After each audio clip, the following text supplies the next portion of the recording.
Assalamualaikum warahmatullahi wabarakatuh. Selamat pagi, salam sejahtera buat kalian semua.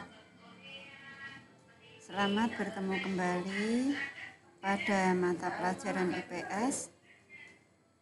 Tetapi sebelumnya Ibu mau sedikit mengulangi materi yang sudah kalian pelajari pada pertemuan yang kemarin.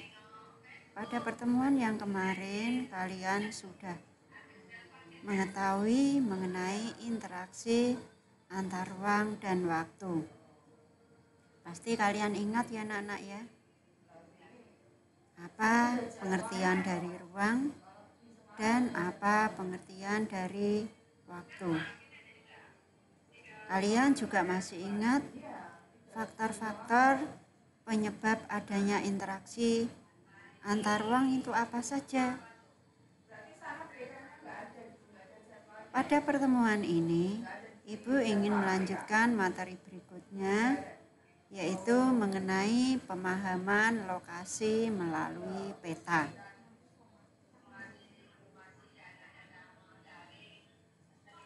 Tujuan pembelajaran yang akan Ibu sampaikan setelah kalian mempelajari materi ini, yang pertama, kalian tahu arti dari lokasi bagi kehidupan manusia. 2, kalian bisa membedakan lokasi absolut dan lokasi relatif. 3, kalian dapat memahami pengertian peta. 4, kalian dapat menjelaskan unsur-unsur peta.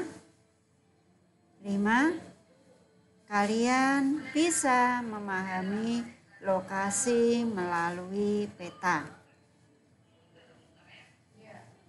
Baiklah anak-anak, kita akan memulai materi yang pertama, yaitu pengertian lokasi.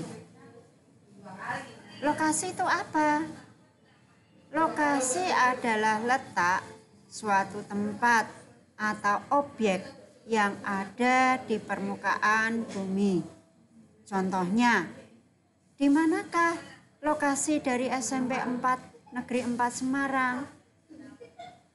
Jadi di sini lokasi SMP Negeri 4 Semarang ada di Jalan Tambak Dalam nomor 1 Semarang. Berikutnya yang akan kalian pelajari yaitu jenis-jenis lokasi. Lokasi dibedakan menjadi 2. Yang pertama adalah lokasi absolut. Apa toh lokasi absolut itu? Lokasi absolut adalah letak tempat yang lokasinya berkaitan dengan letak astronomis yang dapat diketahui secara pasti dengan menggunakan peta. Yang 2, jenis lokasi yang kedua, lokasi relatif. Apa tahu lokasi relatif? Lokasi relatif adalah letak suatu tempat yang berkaitan dengan karakteristik daerah lain. Kita akan lanjutkan materi yang ketiga, yaitu peta. Kalian melihat peta di mana ya anak-anak ya? Oh, di sekolahan ada peta. Di kelurahan juga ada peta. Bahkan di tempat-tempat lain sering kalian jumpai peta. Di sini pengertian peta adalah gambaran permukaan bumi pada suatu bidang datar dan diperkecil dengan menggunakan skala. Tapi ada anak-anak peta yang dibuat tidak pada bidang datar, tapi dalam bentuk bola. Namanya apa anak-anak itu? Namanya adalah globe. Sekarang yang keempat. Apa tuh unsur-unsur dari peta? Yang A, judul peta. Judul peta ini menunjukkan isi dan daerah yang dipetakan. Biasanya judul itu diletakkan paling atas. Contohnya, peta Pulau Jawa, peta Indonesia. Yang B, tahun pembuatan peta. Tahun pembuatan peta ini menunjukkan kapan peta tersebut dibuat. C, skala peta. Yang dinamakan skala peta adalah perbandingan jarak antara di peta dengan jarak yang sebenarnya di permukaan. Skala peta ini kita bedakan. Dua, yang pertama skala angka. Ya, jadi skala angka ini berwujud perbandingan angka. Misalnya 1 berbanding 100.000. Artinya apa ini? Artinya setiap 1 cm di peta sama dengan 100.000 cm di lapangan. Yang kedua, skala garis atau grafis, yaitu skala berbentuk garis dengan ukuran tertentu. Coba anak-anak kamu perhatikan skala garis ini.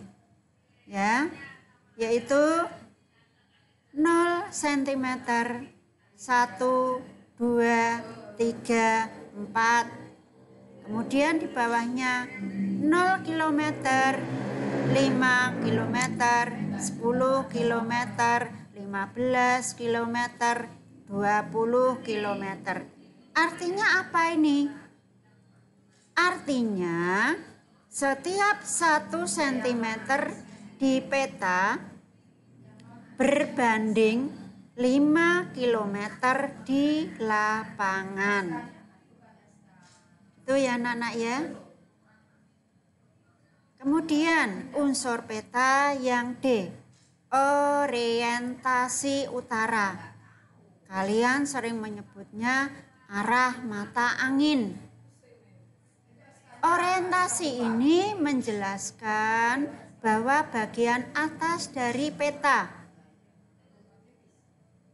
Pada peta atau arah mata angin ini sebetulnya ada 4 pada dasarnya. Utara, timur, selatan, dan barat. Utara itu selalu digambarkan di atas. Kalau utara di atas berarti selatan ada di bawah.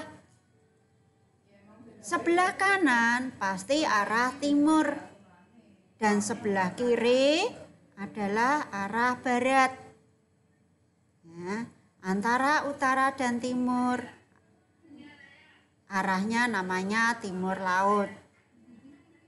Antara timur selatan namanya tenggara.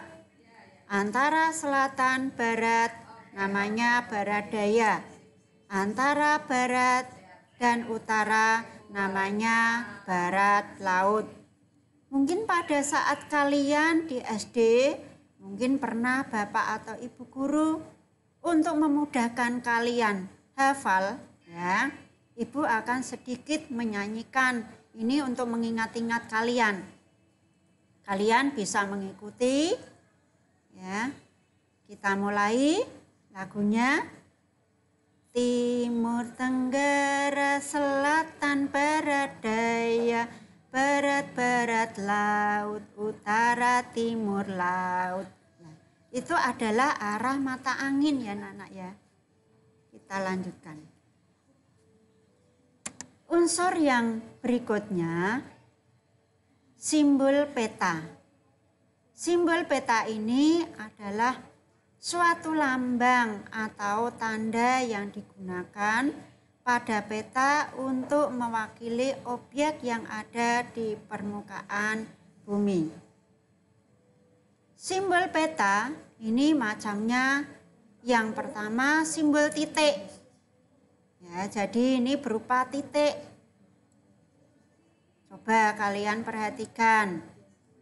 Yang kotak merah atas itu adalah melambangkan ibu kota negara. Lingkaran merah melambangkan ibu kota provinsi. Lingkaran dengan titik tengahnya hitam itu melambangkan ibu kota kabupaten atau kota. Lingkaran kecil melambangkan kecamatan. Kemudian ada lagi bawahnya, yaitu lingkaran dengan gambar jangkar. Itu melambangkan pelabuhan.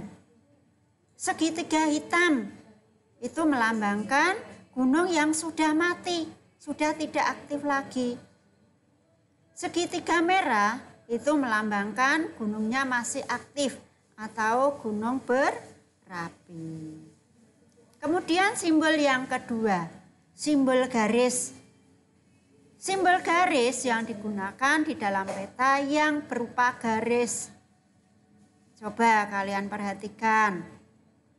Sungai, ya, jalan raya, batas negara, batas provinsi, batas daerah, itu menggunakan simbol garis.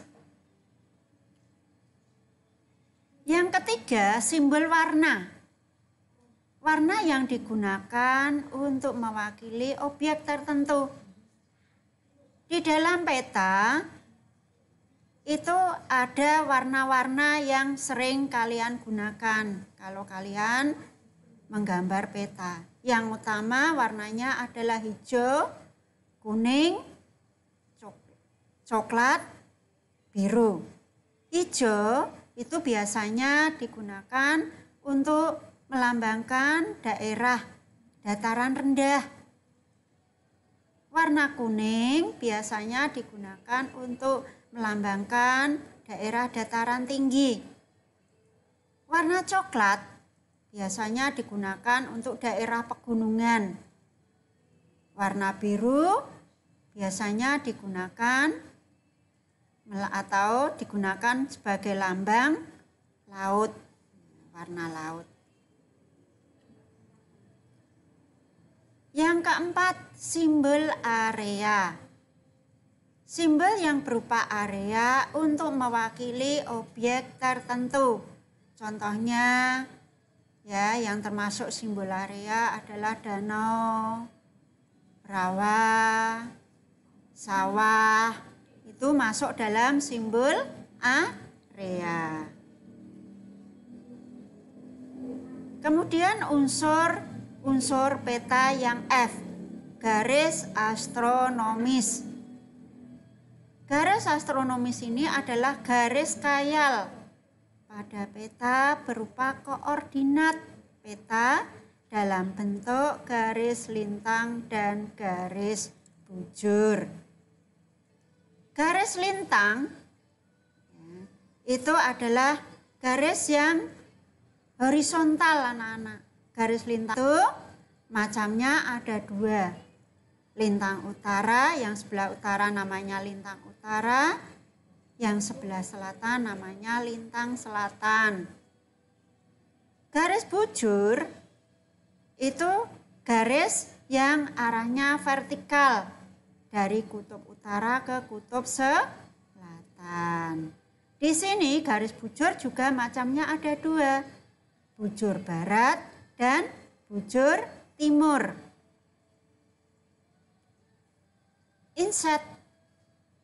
Inset ini adalah merupakan peta kecil yang ada pada peta untuk menunjukkan lokasi daerah yang dipetakan di antara lokasi daerah yang lebih luas.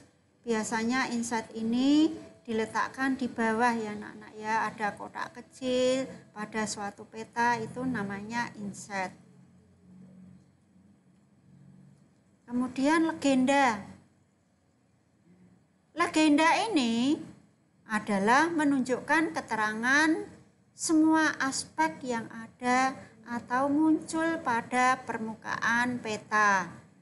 Ini ya, dari jalan-jalan utama, jalan alternatif, ya, daerah rawan kemacetan, rawan bencana itu akan ditulis masuk dalam legenda. Kemudian sumber peta. Sumber peta ini menunjukkan orang atau lembaga yang membuat peta. Kalau nanti ada soal misalnya, orang yang ahli di dalam pembuatan peta, namanya adalah kartografi. Di sini lembaga-lembaga resmi yang membuat peta, yang pertama adalah Direktorat Topografi Angkatan Darat. 2. Jawatan Hidrologi. 3. Direktorat Geologi. 4. Bakosurtanal. Unsur peta yang berikutnya J, yaitu lettering. Lettering ini adalah tata penulisan yang ada di dalam peta mengenai letak maupun jenis huruf-hurufnya.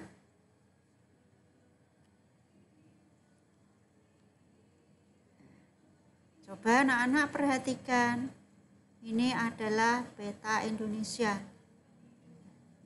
Di sini tadi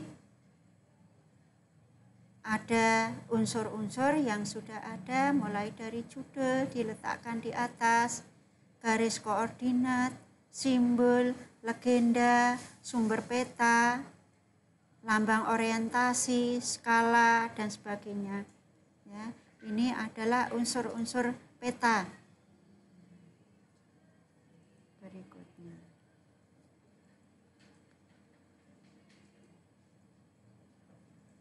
Materi yang kelima yaitu memahami lokasi melalui peta. Peta dapat digunakan untuk memahami suatu lokasi yang ada di permukaan bumi. Karena di dalam peta sudah digambarkan tentang lokasi yang ada di permukaan bumi. Dan dilengkapi dengan berbagai macam simbol yang ada. Ya, jadi kalau peta yang lengkap itu biasanya petanya sudah ada bermacam-macam simbolnya. Itu anak-anak materi mengenai pemahaman lokasi melalui peta. Terima kasih atas perhatian kalian. Jangan lupa belajar materi berikutnya ya, nanti berikutnya kalian akan mempelajari mengenai letak dan luas Indonesia. Di situ nanti ada materi apa yang dinamakan letak astronomis, apa yang dinamakan letak geografis, apa yang dinamakan dengan letak geologis. Tetap di rumah dan jaga kesehatan. Jangan lupa berdoa. Nanti setelah kalian mempelajari materi ini, Ibu akan menyuruh kalian untuk menjawab pertanyaan-pertanyaan. Ibu pengen tahu sampai di mana kalian memahami materi dari yang sudah Ibu sampaikan tadi. Terima kasih anak-anak, sampai ketemu pada materi berikutnya. Assalamualaikum warahmatullahi wabarakatuh.